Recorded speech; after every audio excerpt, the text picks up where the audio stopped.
What if I told you that the most controversial character in television history was almost never played by Carroll O'Connor? What if the man who brought Archie Bunker to life spent years harboring secrets about the show that would completely change how you view this groundbreaking series? For decades, Carroll O'Connor kept silent about the real battles, the hidden meanings, and the shocking truths behind All in the Family. But before his passing, he finally opened up about what really happened behind those closed doors in Queens, New York. And trust me, what he revealed will absolutely blow your mind. Before we dive into video, please subscribe our channel. Picture this. It's 1971, and American television is about to experience its biggest earthquake. Networks were playing it safe with shows like The Brady Bunch and Bewitched. Nobody was talking about racism, bigotry, or the real issues tearing America apart. Then came All in the Family, and nothing would ever be the same again. But here's what most people never knew. Carroll O'Connor almost turned down the role of Archie Bunker 3 times. Yes, you heard that right. 3 times he said no to playing what would become the most iconic character of his career. The reason why will shock you. O'Connor wasn't afraid of controversy. He was afraid of something much deeper. He later revealed that he saw too much of his own father in Archie Bunker. This wasn't just acting for him. This was confronting his own family demons on national television. Every racist rant, every narrow-minded comment that Archie made, reminded O'Connor of arguments he'd had at his own dinner table growing up. He was terrified that playing Archie would mean endorsing these views, rather than exposing them for what they were. But there was more to his hesitation. O'Connor had trained as a classical actor. He had performed Shakespeare in Ireland. He saw himself as a serious artist, not a television comedian. The idea of playing a working-class bigot seemed beneath his training. It took Norman Lear weeks to convince him that Archie Bunker would be the most important role of his generation. Lear told him this wouldn't just be acting. This would be social revolution through performance art. But here's where it gets really interesting. O'Connor didn't just play Archie Bunker. He fought for him behind the scenes in ways that would have gotten him fired from any other show. What viewers never saw were the heated arguments between O'Connor and the show's creator, Norman Lear. These weren't small disagreements. These were full-blown battles that sometimes lasted for hours. O'Connor revealed years later that he refused to let Archie be just a cartoon villain. He demanded that the writers show Archie's humanity, his fears, his insecurities. Why? Because O'Connor understood something that even the writers didn't fully grasp at first. If Archie was just a monster, people would dismiss him. But if he was human, if he was somebody's father, somebody's neighbor, somebody's co-worker, then viewers would have to confront an uncomfortable truth. They would have to admit that they knew an Archie Bunker. Maybe they even were an Archie Bunker. There were times when O'Connor would literally rewrite entire scenes in his dressing room. He would come to the set with new dialogue, new approaches to scenes that he felt were too one-dimensional. The writers initially resented this, but they soon realized that O'Connor understood Archie better than anyone. He wasn't just playing the character, he was living inside Archie's skin, understanding his motivations, his fears, his twisted logic. Now, let me tell you something that will completely change how you watch the show. O'Connor deliberately added subtle gestures and expressions that weren't in the script. He called them his silent rebellions. When Archie would say something particularly offensive, watch O'Connor's eyes closely. You'll see a flicker of doubt, a moment of self-questioning. This wasn't accidental. O'Connor was planting seeds of doubt in Archie's convictions, showing that deep down, even Archie knew his worldview was crumbling. There's one episode in particular that O'Connor said haunted him for years. It was the episode where Sammy Davis Jr. kisses Archie on the cheek. What viewers didn't know was that this scene almost didn't happen. The network executives were terrified. They thought it would cause riots. Sponsors threatened to pull out. But O'Connor fought for it. He knew that moment of shock on Archie's face, that split second where his whole world turned upside down, was worth more than 1,000 speeches about tolerance. O'Connor later revealed that he and Sammy Davis Jr. had a private conversation before filming that scene. Davis was nervous about the reaction from both black and white audiences. O'Connor told him something profound. He said that moment of discomfort would do more to advance civil rights than any march or protest, because it would happen in millions of living rooms simultaneously. It would force families to have conversations they'd been avoiding for generations. But here's something even more fascinating. The live studio audience you hear laughing, they weren't always laughing at what you think. O'Connor revealed that sometimes the audience would laugh at Archie's bigoted comments, not because they found them ridiculous, but because they agreed with them. This horrified O'Connor. He would actually stop filming and address the audience directly, explaining that they were laughing at the wrong things. Can you imagine that? The star of the show, stopping production to educate the audience about what they should and shouldn't find funny. No actor today would dare do that. But O'Connor wasn't just an actor, he was on a mission. He later said that these moments when the audience laughed at the wrong things were the most important moments of the show. They proved that America needed all in the family more than anyone realized. Sometimes O'Connor would insist on doing multiple takes of the same scene with different audiences to get the right reaction. He wanted the laughter to come from recognition of absurdity, not from agreement with prejudice. This level of control over audience reaction was unprecedented in television history. Directors thought he was being difficult, but O'Connor knew he was shaping social consciousness through laugh tracks. Now, let's talk about something that will really blow your mind. The relationship between Archie and Edith wasn't just acting. Gene Stapleton, who played Edith, and O'Connor developed a secret language on set. They would communicate with tiny gestures that told entire stories the scripts never mentioned. O'Connor revealed that they created an entire backstory for Archie and Edith's marriage that was never explicitly stated on the show. According to O'Connor, Archie wasn't always the bigot we saw on screen. In their backstory, Archie was once hopeful, even progressive for his time. But disappointment after disappointment, failure after failure had hardened him. Edith remembered the man he used to be, which is why she stayed. She wasn't just tolerating Archie, she was waiting for the man she fell in love with to come back. This adds a whole new layer to every scene between them, doesn't it? They even created specific memories that their characters shared. The dance where they met, the song that was playing, the promise Archie made to always take care of her. These weren't in any script, but Stapleton and O'Connor would reference them in their performances through looks and gestures. When Edith would sing at the piano, she was trying to remind Archie of who he used to be. When Archie would soften for just a moment, it was the old Archie breaking through. There was one episode that almost ended the entire series. O'Connor never wanted to talk about it, but near the end of his life, he finally revealed the truth. It was an episode dealing with sexual assault. The network wanted to water it down, make it less disturbing. O'Connor threatened to quit on the spot. He packed up his dressing room and was literally walking to his car when Norman Lear caught up with him. What happened next was extraordinary. O'Connor didn't just demand they keep the episode as written. He demanded they make it even more uncomfortable. He wanted viewers to squirm. He wanted them to be unable to change the channel. Why?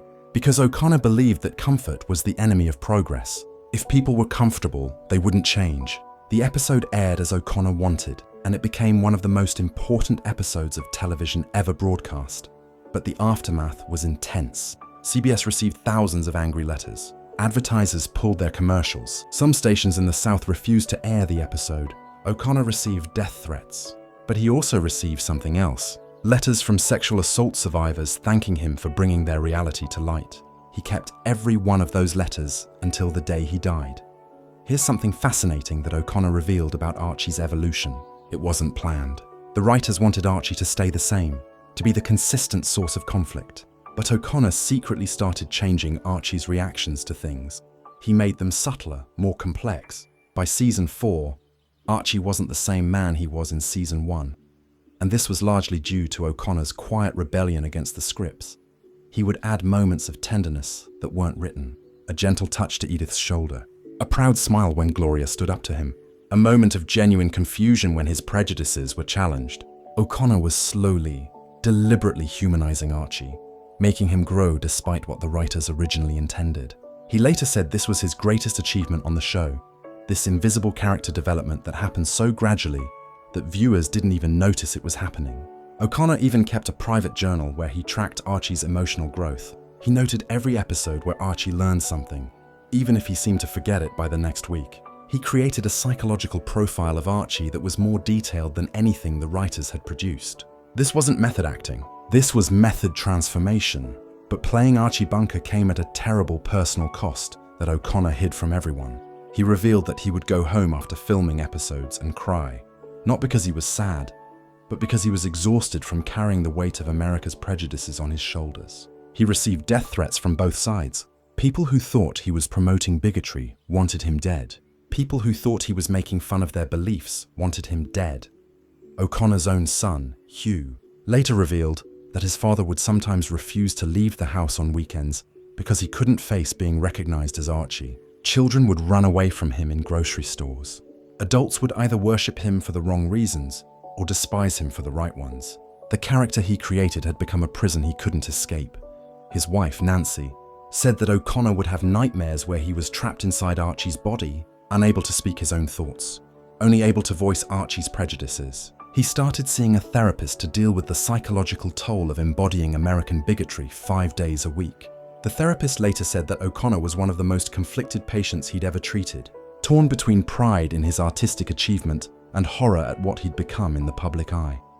One day, O'Connor received a letter that changed his entire perspective on the show. It was from a former member of the KKK who said that watching Archie Bunker made him realize how ridiculous his beliefs were. The man wrote that seeing his own thoughts coming out of Archie's mouth and seeing how everyone reacted to them made him understand that he was on the wrong side of history.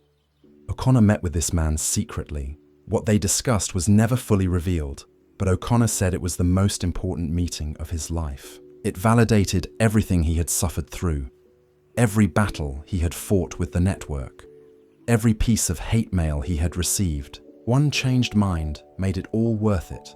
The man told O'Connor that it wasn't the episodes where Archie was obviously wrong that changed him. It was the episodes where Archie almost made sense, where his fear and confusion were relatable, but his conclusions were still wrong. This helped O'Connor understand that the show's power wasn't in preaching. It was in showing how good people could reach bad conclusions and how they could find their way back. What most people don't realize is that All in the Family wasn't just revolutionary for what it said about race and prejudice. O'Connor revealed that the show was secretly challenging ideas about masculinity, about what it meant to be a man in America. Archie wasn't just a bigot.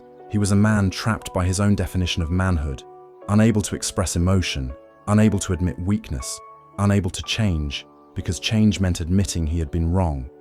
Watch the show again with this in mind. Watch how Archie struggles when he has to show affection to his son-in-law Mike. Watch how he can't tell Gloria he loves her without making a joke. Watch how he can't admit to Edith that he needs her. O'Connor was showing America that toxic masculinity was just as destructive as racism, and he was doing it in 1971, decades before anyone even had a term for it. O'Connor added layers to this that weren't in the original scripts. The way Archie would start to say something emotional and then catch himself. The way he would reach out to touch someone and then pull back. These were all O'Connor's additions. His way of showing that Archie wanted to connect but didn't know how. Here's something that O'Connor kept secret for decades. He received personal calls from politicians asking him to tone down the show. Some wanted him to make Archie more sympathetic to conservative views. Others wanted him to make Archie more obviously villainous. O'Connor refused all of them. He said that Archie had to remain complex, contradictory, and human. One senator actually offered O'Connor a significant amount of money to have Archie endorse a particular political candidate. O'Connor not only refused, but threatened to expose the bribe publicly if the senator ever contacted him again. This was the level of integrity O'Connor brought to the role. He understood that Archie Bunker had become too important to American culture to be used as a political pawn. In his final interviews, O'Connor revealed the biggest secret of all.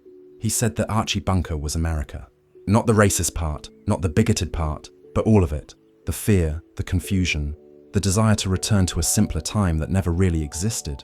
The anger at a world that was changing too fast. The love for family despite not knowing how to express it.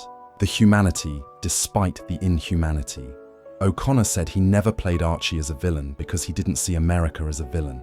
He saw it as a country in pain, lashing out because it didn't know how to heal. Every time Archie learned something, even if he forgot it by the next episode, it was America taking a tiny step forward. Every time he showed love despite his prejudice, it was America proving that love could conquer hate, even if it took time. Today, when we watch All in the Family, we're not just watching a TV show from the 1970s. We're watching Carroll O'Connor's masterclass in using entertainment to change society. He didn't just play a character, he performed social surgery on America, making us look at our own prejudices, our own fears, our own failures. What O'Connor understood, what he finally revealed in those last interviews, was that Archie Bunker had to be loved to be effective. If we just hated him, we could distance ourselves from him. But by making us love him despite his flaws, O'Connor forced us to confront the Archie Bunker in ourselves. He made us realize that good people can have bad beliefs, and that changing those beliefs doesn't mean destroying the person. Carroll O'Connor died in 2001, but the secrets he revealed about All in the Family continue to resonate today. He showed us that television could be more than entertainment. It could be a mirror, reflecting our best and worst selves back at us. The next time you watch All in the Family, remember what Carroll O'Connor went through to bring you those laughs. Remember that every moment had meaning, every gesture had purpose, and every laugh was a small victory in the battle for America's soul. That's Carroll O'Connor's greatest secret. He didn't just play Archie Bunker, he transformed him, and in doing so, he transformed us all.